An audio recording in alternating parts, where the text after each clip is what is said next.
You know, across the U.S., millions of people line up to get the vaccine each and every day, but for many, that's just not a possibility. Now, the Colerain Township Fire Department is working to make the shot accessible to those who are homebound. WCPO 9 News reporter Kristen Swilley explains how. This at-home vaccination program begins Monday as Colerain Fire and EMS take the rollout on the road. We want to be part of this, and we want to make a difference. They're in the business of saving lives, and now they're doing their part to extinguish a pandemic. Getting calls from people who are suffering from comorbid conditions, multiple health issues that prohibit them from going out, or they're afraid to get out because they're worried about an exposure. Through a partnership with Hamilton County Public Health, Colerain Township Fire and EMS will now vaccinate those who can't leave their home regardless of age. If that person is confined to a wheelchair and they're 18 years old, we'll come and do it. You can also use this new website to provide information for a parent or spouse. The department then calls to set up an appointment, taking the extra step virtually and in person to reach those in need. I've spent most of the day going from most of the major churches in Colerain Township and a couple of the medical facilities to basically indicate this is what we have available. If you have patients or you have parishioners that meet this criteria. We'll ask people to be patient if necessary, but those that register, we're gonna work real hard to make sure that they get the vaccine. To find that link, you can head to our website, WCPO.com, and click on this story. It is important to note this program is only available to Colerain Township residents. Kristen Swilley, WCPO. While Medina County man vanishes, police fear he could be in danger. That's when a specialized team trained to track down missing people quickly activated. Only on News 5, Bob Jones shows us how their work and technology solved this case. While most of us were sleeping, drones flew over Lodi looking for a missing 31-year-old man. The drone operators are first responders who were part of the intense search as members of Medina County's CART team. When we get there, we try to get maybe one team out of maybe 4 or 5 people. It's like a hasty response team. Police say the man has mental health issues and he left this Lodi group home where he lives around 3 p.m. yesterday. When he didn't come home by 9 p.m. as expected, there was worry because he hadn't taken his medication. We're looking at the worst case scenario. If he hasn't taken his medication, we would consider him to be an endangered adult. 10 to 15 officers with a specialized unit were called in and scoured the Lodi area for 4 hours. They texted the missing man's phone, and about an hour later, a reply that was concerning. He responded, "I'm okay, but I'm cold and I don't know where I'm at." And he kind of described that he was in a wooded area and it was pitch black. Captain Kevin Ross from the Medina County Sheriff's Office says the cell phone carrier pinged the man's phone, narrowing his location to this wooded area beyond a cornfield, about 1.5 miles from the man's home. Drone video then captured the moments when the CART team found the man around 3 a.m. and then walked with him, placing him in a cruiser to get warm. And we were lucky also because he was getting to that point where he's getting colder as the night went on. He was transported to the local Lodi Community Hospital just as a precaution to check him out. He did not have any apparent injuries. CART stands for Child Abduction Response Team, and it can be activated for anyone who is missing and considered to be in danger. Medina County has used it about 5 times in the past year, locating missing teens and senior citizens. It's really one of the best tools that we have when it comes to locating people. Ross says there's only a handful of CART teams in Northeast Ohio, and everyone involved is glad this search had a happy ending. In this case, we wanted to make sure he made it back to the care home, and that's what happened. In Lodi, Bob Jones, News 5. Happy ending and a great tool to have in their back in pocket. Orange County because of the threat of mudslides. Heavy rain sent mud and debris from the hillside into homes and onto streets of Silverado Canyon yesterday. You can see all this in this video here. This is where the bonfire scorched nearly 6,700 acres last December. Evacuations were ordered, but some stayed behind, became trapped, and watched crews dig them out. They were here until 8:30 last night. And there was truck after truck after truck coming through. The Orange County Fire Authority says 7 homes had mud flow through them, and 9 vehicles were either buried in mud or swept away. The storm is sticking around a bit longer. Meteorologist Evelyn Taft has another update for us in just a couple in-store of minutes. video shows 24-year-old Adam Lunt buying the knife. He stabbed himself in the throat. He used minutes later to harm himself at this busy West Sacramento parking lot off Reed Avenue, prompting police to respond. New police body and dash camera video shows the tragic scene that unfolded as Lunt attempted to drive away from that shopping center. The man exiting his car and charging officers with a knife and gun, later determined to be a pellet gun. The term of art is suicide by cop. Sacramento attorney Stuart Katz is an expert in police use of force, having spent 30 years suing law enforcement agencies and officers for misconduct. His reaction to this West Sacramento incident? Here's a situation where a guy had already stabbed himself seriously in the neck. So you don't have the type of flexibility of saying, well, let's get a crisis person or mental health professional. It had a tragic but absolutely predictable end. West Sacramento police have launched an internal investigation, while Woodland Police and the Yolo County District Attorney's Office conduct independent investigations to determine if there was any wrongdoing by the officers involved. West Sacramento Mayor Martha Guerrero reacted on Facebook saying, West Sacramento police remain committed to keeping the community safe by responding with care. She offered support to anyone who may be in need of help, with links to Yolo County Suicide Prevention Services, now available on our website, abc10.com. A special birthday gift now to tell you about. A teacher down on his luck got a boost from a former student and some strangers. The 77-year-old teacher has been living out of his car for years. And the pandemic has made it even more difficult for him. KCAL 9 Inland Empire reporter Nicole Comstock shows us the big surprise from strangers. When Jose Villarruel opens the door to his 1997 Ford Thunderbird LX, he has to be very, very careful not to push it. I want to make sure the battery is good. He uses this device to test the battery because he relies on the car's electric to power his laptop. Mr. V, as he's affectionately known, is a substitute teacher and tutor, and he's been living in this car in Fontana for a long time. About 8 years, I think. Since I started working for the district in 2013. Because he's a substitute, his hours were entirely cut in the early days of the pandemic. And like many other immigrants, he sacrificed a lot to provide for his family. I couldn't possibly support my family and extended family in Mexico and rent an apartment in here at the same time with the type of income that I can have. That's why. That's why he lives here. Like every day I'd go out to work, like around 5 in the morning, I'd see him, going through his trunk. And I just felt like the need to do something about it. So Mr. V's former student, Steven Nava, did something about it. He created a fundraising account and shared it on social media. The goal was to pretty much make $5,000, and here we are, like 6 times the amount we've made. Happy birthday to you. And today, on his 77th birthday, with a serenade from his former students. Happy birthday to you. Stephen presented Mr. V with a check for $27,000. Still haven't been able to digest the entire experience. It's extraordinary, totally unexpected. But Stephen says it's been an honor. We don't appreciate these teachers enough, and that's something that we should be doing. To help the man who helped mold so many students. I want to say happy birthday, man. Thank you. And God bless. Good to see him again. Well, you made a big impact on them, that's for sure. Yeah, I had no idea.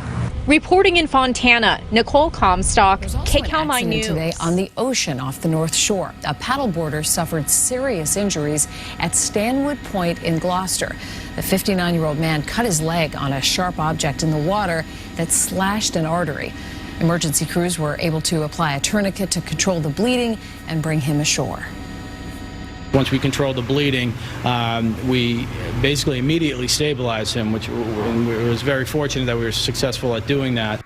The victim is now at Burlington Hospital. He's being treated tonight for out of Boulder serious showing a problem at a construction site after some of the equipment there tipped right into a big hole. This was at 30th in Colorado. The crane had to be used to get that equipment out. No word if anyone Simi Valley, so much it looks like snow. Desmond Shaw is in Sky 2. Did it feel like snow or, feel like hail? Des. Yeah, well, you know, Pat, we were getting that hail on us actually in the San Fernando Valley, but look, we have huge breaking news here, Pat. An extremely rare hail man sighting here at this park in Simi Valley. I don't know that we've ever seen this in Simi. We're on the eastern part here off of Yosemite and Los Angeles at this park, and all of these children that have been having, snowball fights here, or technically hail fights, but people riding in the hail. It's just so cool to see this.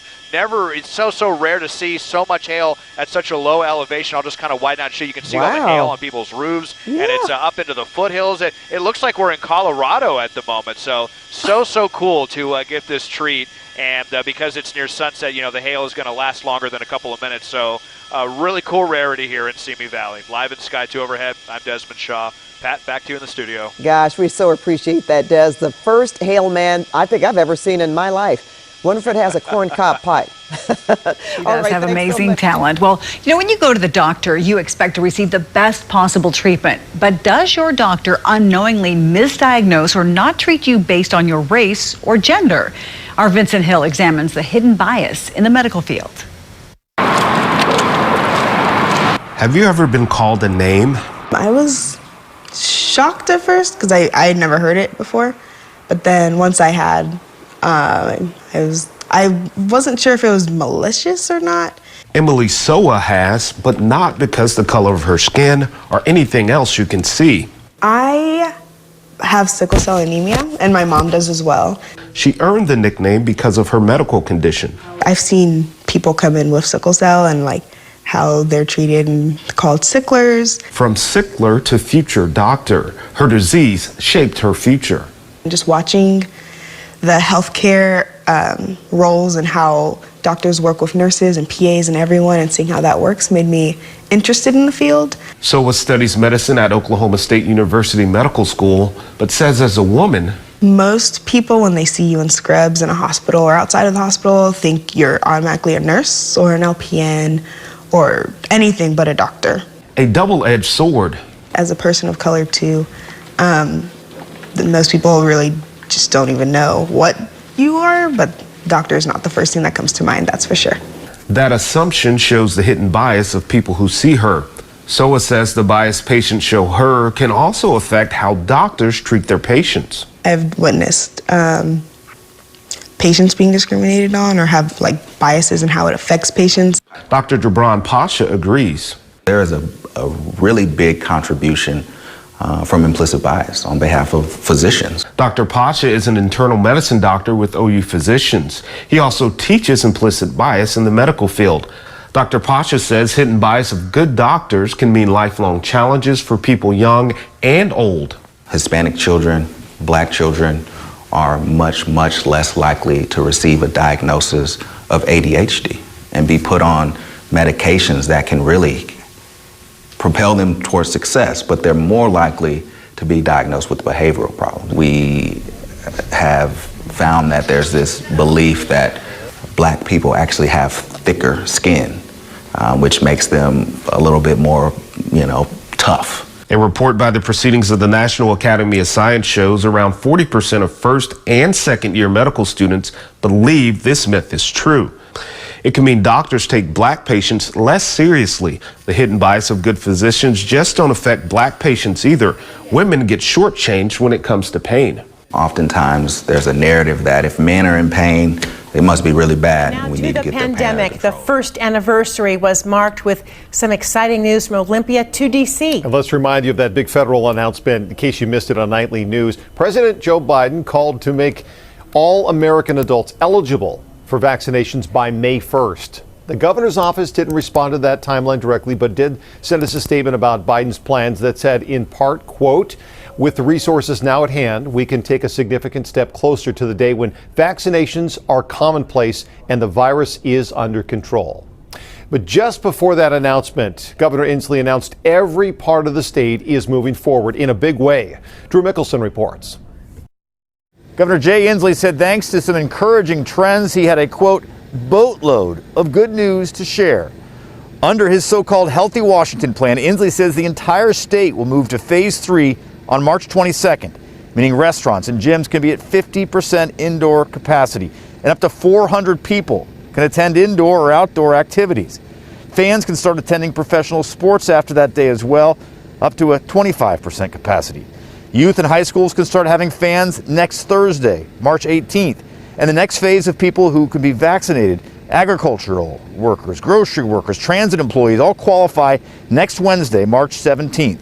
On the move to phase 3, we asked, why do we have to wait another 11 days? These variants are alive and well, and they keep bursting forth, and we need a little more time to make sure that we are in this continuing improving trend. I think if we had our way, we'd have done it back on January 4th, to be really honest with you. But I think we are excited that the announcement has come. And honestly, the people were really struggling to move forward. We know that 50% is the safest place to be. We're glad that we have that announcement that supports it moving forward. The president and CEO of the Washington Hospitality Association is encouraging anyone who is going to take advantage of these bars and restaurants to continue to wear masks. He says that will prevent those businesses from having to take another step backwards. In Olympia, Drew Mickelson, King 5 News. And while all that is happening, health officials warn a new COVID variant has been detected in King County. The governor warned it could force a rollback. But I am very hopeful that will not happen to any county. I think if we continue to wear masks and our vaccinations continue and we act safely, there's a reason to believe that won't happen. Case of the P1 variant that was first discovered in Brazil. It has the same mutation as the South African variant that could make both more resistant to vaccines. Only a handful of cases from those variants have been found, but in Washington, there are dozens of cases of a variant from the UK that is more contagious and potentially more deadly. Dallas-Fort Worth, an international mecca for business, sports, and entertainment, is also known for something much more sinister: human trafficking. Law enforcement experts say the area is one of the busiest hubs in the nation for buying and selling people, even children. As our Robbie Owens reports, a recent collaborative law enforcement effort rescued several at-risk kids. Often lured online or looking to escape unstable homes, federal law enforcement partners say human trafficking is exploding right before our unseeing eyes. Quite frankly, Robbie, there's a lot of money to be made. Federal experts say human trafficking is a billion-dollar business where people, children, are bought and sold at a rate second only to drugs.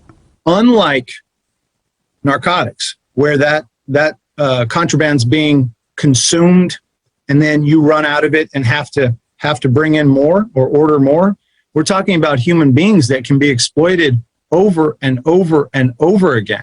So over several weeks in February, federal agencies worked with police in Dallas, Fort Worth, Arlington, and Grand Prairie to locate 31 missing children. Most were runaways, but 7, we're told, were at risk for being trafficked. Some of them want to be found, some of them don't want to be found. You may have some that you do come across. They may be even hostile when you do find them, where other ones are very grateful. The collaborative law enforcement effort rescued children as young as 13. One young lady they encountered on the arrest, and she said she prayed the day before, and she felt like something was going to happen. So that made everybody feel good. Why is it important that law enforcement continue to go after this crime? And what can we as lay citizens do? Noticing whether individuals are withdrawn or never have forms of ID, seem to be under the control of other individuals. So, the big point I'm making here is community awareness is the key. A lot of these young people that you are rescuing, without realizing it, put themselves in danger, but then didn't know how to get out. Yes, ma'am, that's exactly right. But they should know that there's some hope. There is a way out, and there's a way home. Robbie Owens, CBS 11 News. The Los Lunas Village Council has signed off on funding a massive expansion of the Facebook data center. The nearly $40 billion in industrial revenue bonds will go toward doubling the size of the facility. As we reported this week, a group called the Valencia County Water Watchers called to delay the vote. They said there had not been enough time to assess the impact of the project on the community's water supply. They gathered hundreds of signatures on a petition and tonight rallied ahead of the meeting. Councilors ultimately voted in People favor in of Mitchellville, funding. upset over water quality problems, got to speak their minds tonight. They've been dealing with brown, dirty-looking water, and they want the city to fix it. KCCI's Lauren Johnson was at that meeting. Lauren? That's right, Stacy. Tonight, Mitchellville residents met with the Department of Natural Resources to talk about their long-standing water quality issues. Water often appears brown or yellow, or sometimes people have even said it even has an odor. Even with these complaints, the DNR says that this water has only aesthetic issues, and that comes from manganese in the water, which is not toxic to humans. Yes, the water is meeting the Safe Drinking Water Act standards. Residents also remain optimistic that this issue can be remedied, much like Gwen M., which we spoke to earlier tonight. She moved here 2 years ago from Colorado, where she got that clean spring water. Moving to Mitchellville has been upsetting dealing with this discolored water, but she says tonight's meeting gives her hope. I'm somewhat optimistic, and I believe the folks in attendance heard what we had to say. I think they're going to look into some other options, perhaps flushing the main sooner, looking into some alternate funding. So yes, definitely. So the city did talk about some funding options. They said to complete all of the new piping within the city would be about $1 million. There is no word yet on whether that money would come from residents, grants, or any of funding that is coming from the city. Reporting live in Mitchellville, Lauren Johnson, KCCI 8 News, Iowa's news leader. An explosion destroyed a mobile home in Westmoreland County tonight. This is in 𝐶𝐂 Township. Jessica Guay has more. There's not much left of this mobile home behind me. There's some ashes, some appliances, and siding. Crews tell us that there were multiple reports of explosions. They believe at least one oxygen tank exploded inside. Crews just left the scene about 45 minutes ago. We spoke with the Lober Volunteer Fire Company Chief John Van Dyke. He said when they arrived after 7:30, the home was fully involved. One person lives here and was not home at the time, so there were no injuries.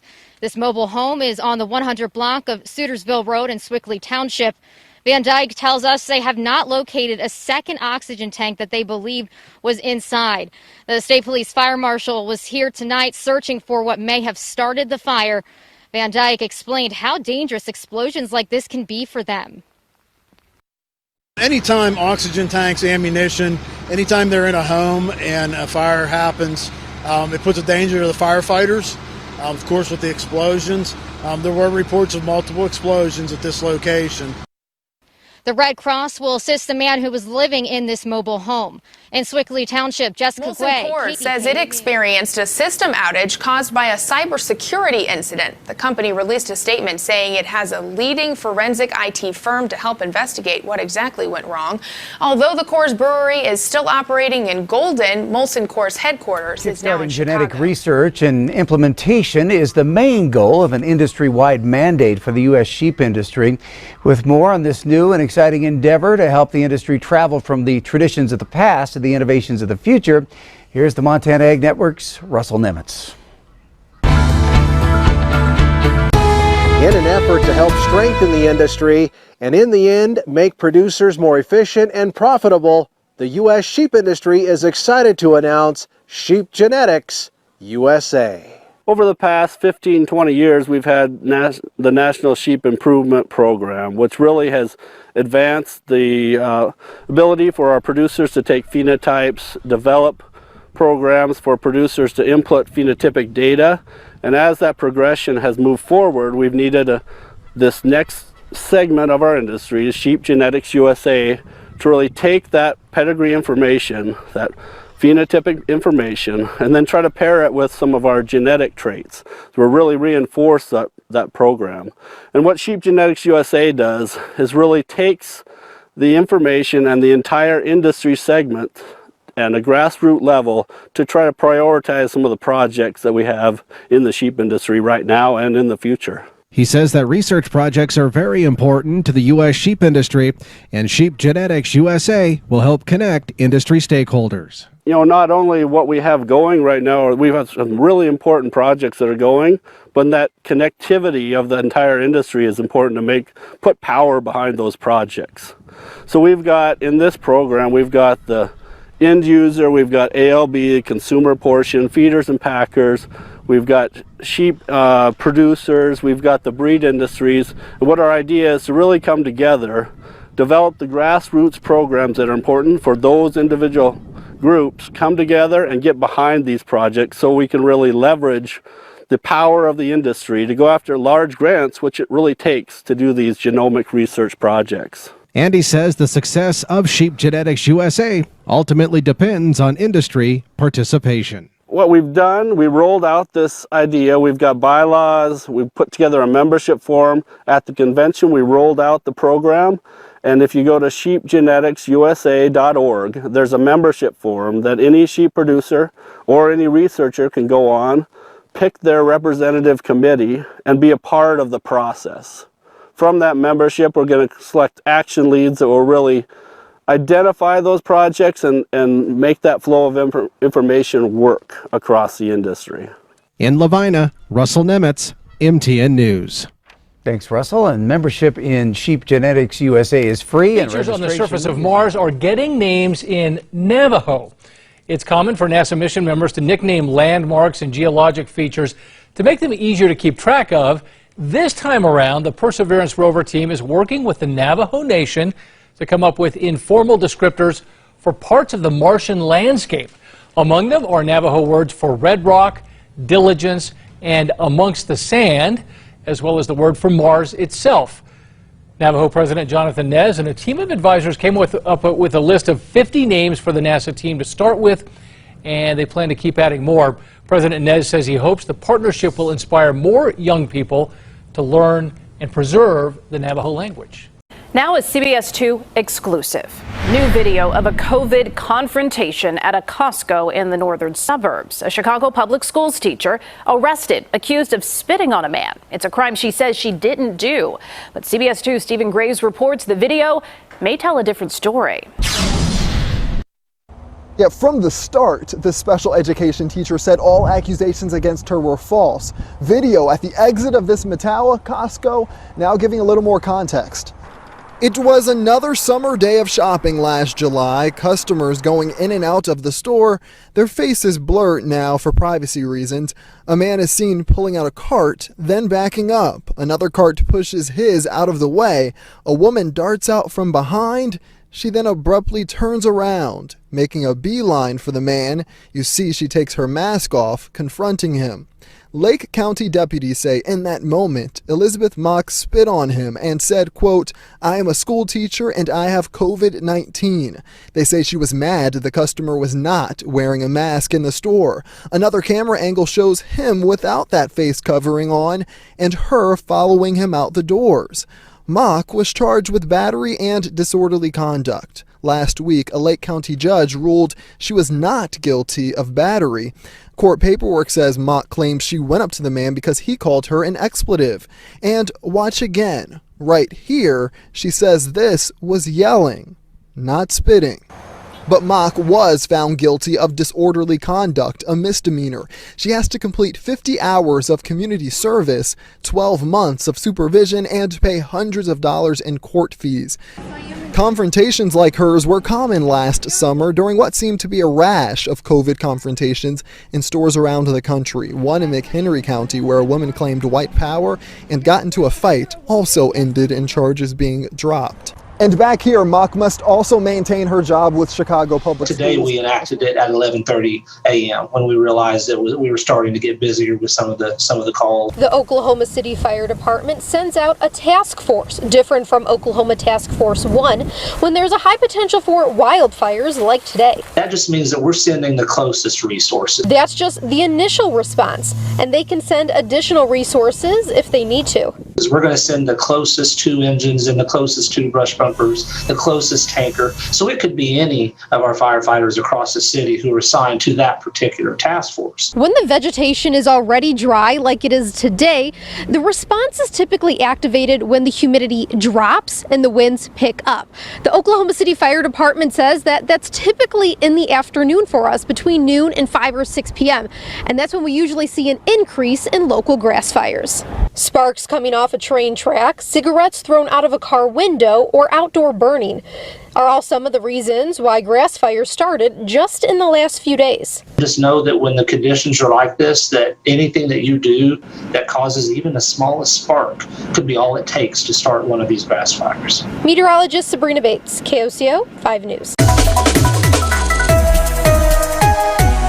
Last summer, following the death of George Floyd, protesters took to the streets in the fight against racial injustice. The tactic, one used to draw attention, led to several images across the country of drivers plowing through crowds. In some cases, people were killed. This legislation, House Bill 1674, authored by Representative Kevin West, co-authored by Representative Kevin McDougal, would grant immunity to those who did the same if their actions were unintended as they fled, fearing they were in serious danger. If you're in your vehicle and you wind up getting surrounded, you're trapped in that vehicle. If the people around you are hitting your car with their hands, with bats, with bricks, any of these things, there's a huge distinction between people being in the road and people impeding you and you being in fear for your life. It really goes to the level of priorities in this building, and it tells me that the priority is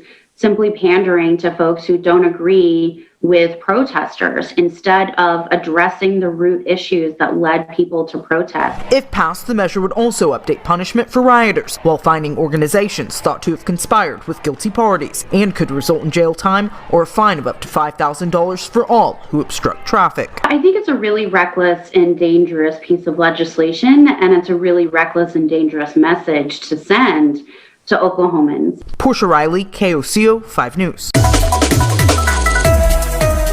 Definitely happened. A bat problem in some of the Oklahoma State University dorms, and bat ticks to go along. It was something that was slightly concerning, yeah. One student claiming that in Patchen Hall, the problem was so bad that she's taking them to court. The complaint saying that in August of 2019, she woke up several times with unknown red bites on her face and all over the parts of her body not covered with clothing.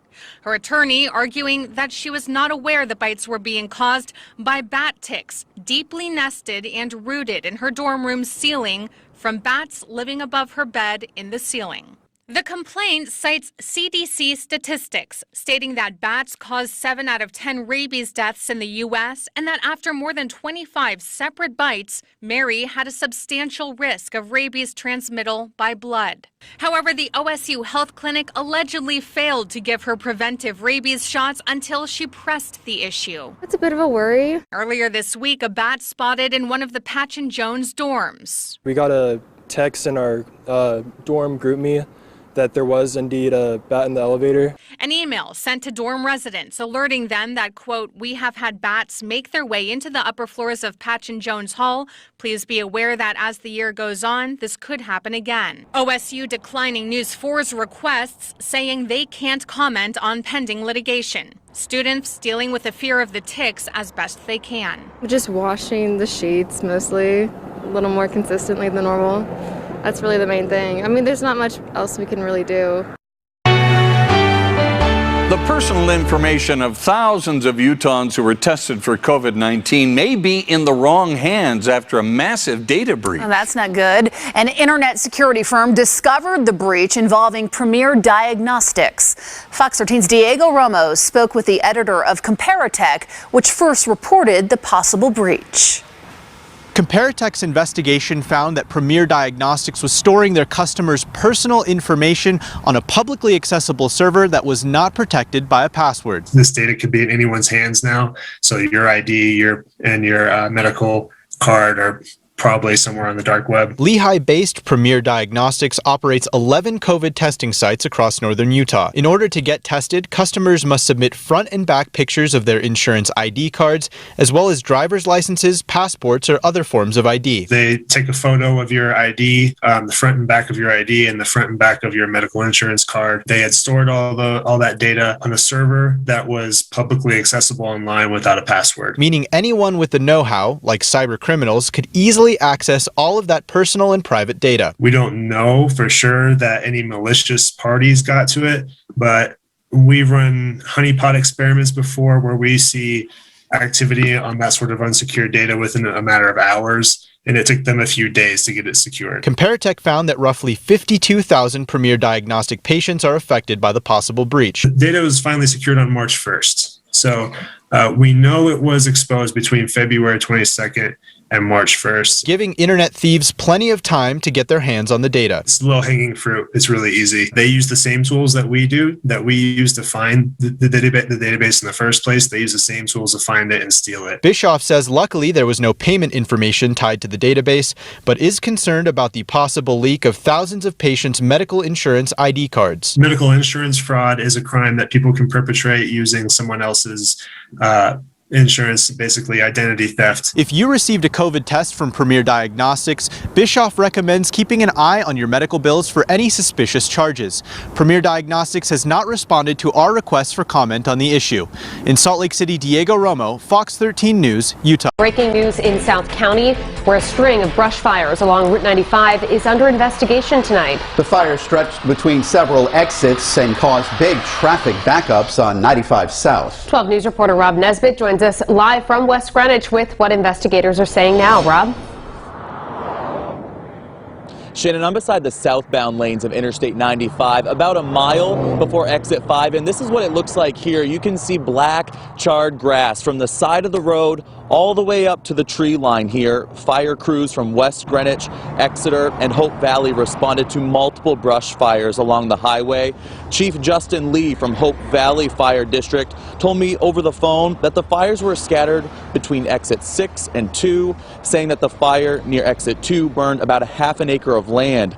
According to the Rhode Island State Police, the fires are not weather related, but Chief Lee says the dry conditions did play a role in how quickly they spread, causing large amounts of smoke and slowing down traffic. Chief Lee says that the cause of these fires is unknown at this time, but is under investigation by Rhode Island DEM. Reporting live in West Greenwich, I'm Rob Nesbitt, 12 News.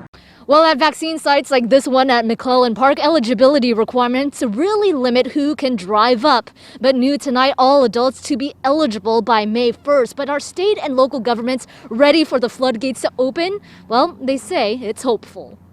The key word is eligible. President Biden announcing he's directing states to make all adults eligible for the vaccine by May 1st. Let me be clear. That doesn't mean everyone's going to have that shot immediately, but it means you'll be able to get in line beginning May 1.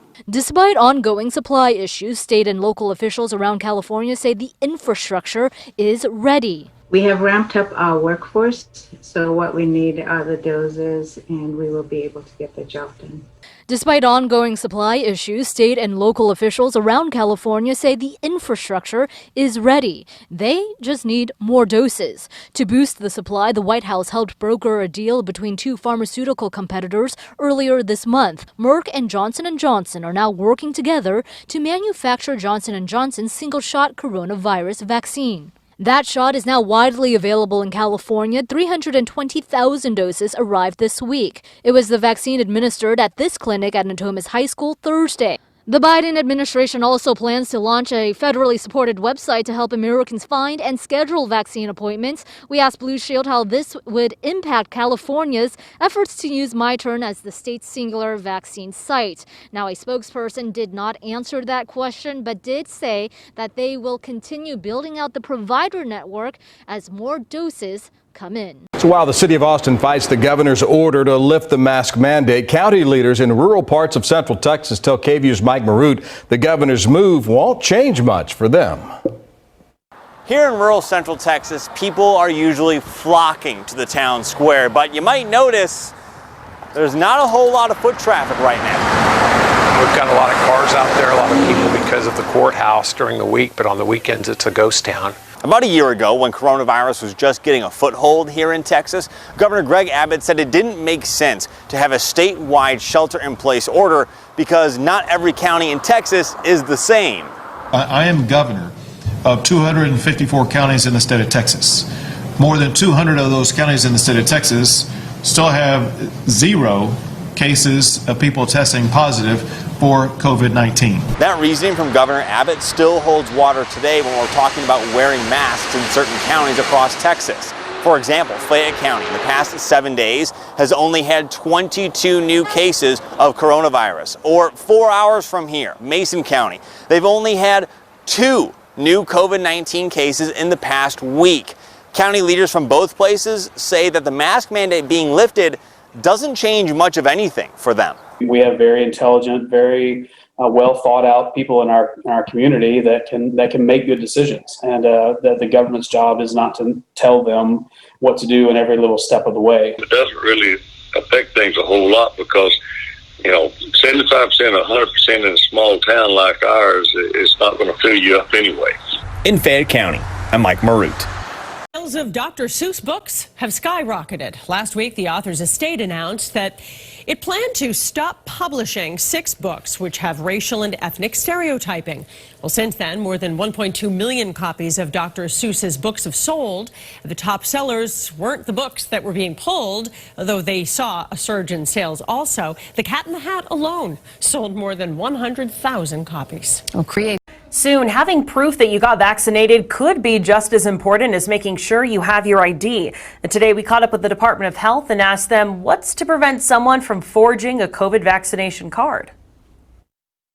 These cards could become an important piece of paper. Down the line, as we reopen and enter into this world in which coronavirus is just a part of life, there are going to be various institutions or practices in society that may ask for a vaccine card. Whenever someone gets a COVID vaccination, they get one of these cards from the Centers for Disease Control verifying they got vaccinated. Right now, the vaccine cards are white slips of paper. The slips of paper are issued by the federal government and are passed out to all of the states. The states then give them to healthcare providers administering the vaccine. And once someone gets a shot, their name goes into a database and they get a card. If we get it to a place, where it's more like the flu, we don't need flu cards on our persons at all times, and just something we kind of keep track of, make sure we get our shots every year. So yeah, I'm hoping it's not that important a year from now, 2 years from now. So what's to stop someone from forging one of these cards? If you're really motivated to cheat yourself and your community, I suppose that's something that, a tiny number of people will be able to do. I just don't see that happening on any kind of wide scale. Every vaccine card does have a unique barcode that can be scanned to verify its validity. Matt Bieber, spokesman for the Department of Health, says he is yet to hear of anyone forging a vaccine card. Keeping a record of your coronavirus vaccination is important in the same way that keeping your kids' immunization records is important. Just good info to have on hand. The card also shows if someone is partially or fully vaccinated. So far, about 428,000 New Mexicans have received at least one shot of the vaccine.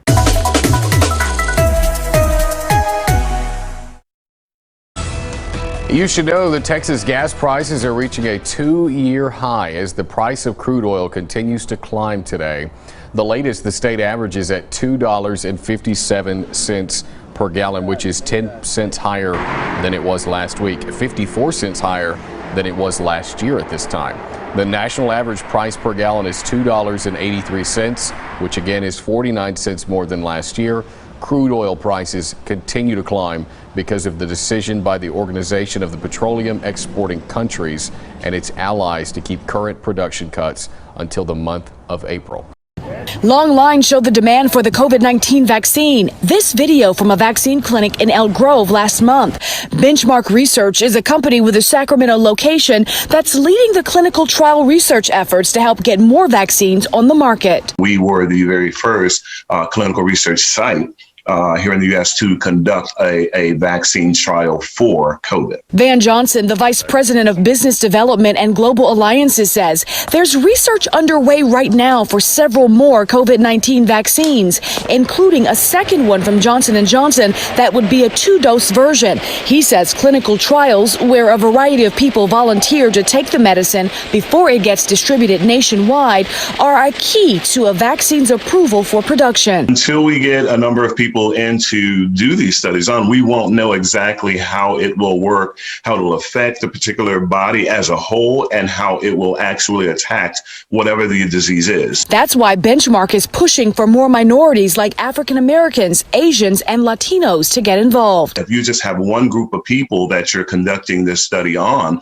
it may affect them one way, but then when you administer this medicine that's now been approved to other individuals, it may not affect them the same way. It may not be as effective, or there may be adverse effects to it. To aid in the efforts, Benchmark created a program called MACRO, Minorities Advancing Clinical Research. It's a way to connect with communities who are often underrepresented in medicine. In an effort to make sure that it works on everyone, we need an array of people of all walks of life to be a part of this particular, of these studies. Johnson says the next phase in clinical research will include children and adolescents so they too can get vaccinated against COVID-19. In Sacramento, I'm Brandy Cummings, KCRA 3 News. Uber and Lyft are teaming up to help protect their customers. The rideshare companies are creating a database of drivers who have been deactivated because of sexual assaults and other crimes. The database will allow the two companies to screen drivers better by sharing information. So dangerous rideshare and delivery drivers can't simply switch from one company to the other undetected. Pictures from inside the lab. It's the first time we've seen what's going on inside the VA's West LA lab, where they've been experimenting on cats for years. A warning, some of these images could be disturbing. At first glance, this looks like it could be anyone's pet cats playing with a laser pointer. But look closely. These cats have electronic devices surgically screwed into their skulls, part of taxpayer-funded research experimenting on kittens and cats at a secret lab at the West LA VA. The way the animals were treated gave me nightmares. Gave you nightmares? Yes. This person worked at the lab and would only talk if we concealed their identity. It's sort of sickening to look at. It's very sickening. If veterans saw what was happening, they would feel like I do. I think they would feel sick. Take Mao, believed to be this cat in the photo. VA documents in 2019 describe her as happy. Mao was fitted with a cranial implant screwed into her skull as part of taxpayer-funded research for sleep disorders. A subsequent document shows her with excellent temperament, but something goes wrong. The implant dislodged and Mao developed an infection. Notes say they recommended euthanasia.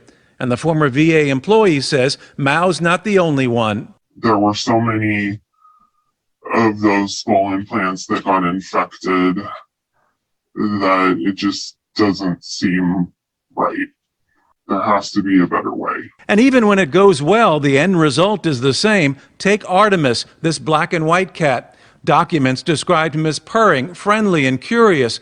He was also outfitted with a head implant, and after 3 years of research, documents show Artemis is euthanized due to completion of the study. It's heartbreaking. Justin Goodman is with the White Coat Waste Project, an animal rights group that sued the VA to obtain information on the secret cat experiments. Place is a nightmare for cats and kittens. It needs to be shut down immediately and sent to the litter box where it belongs. The VA responded saying they follow federal laws, policies, and guidelines and are proud of the accomplishments of our researchers on behalf of veterans.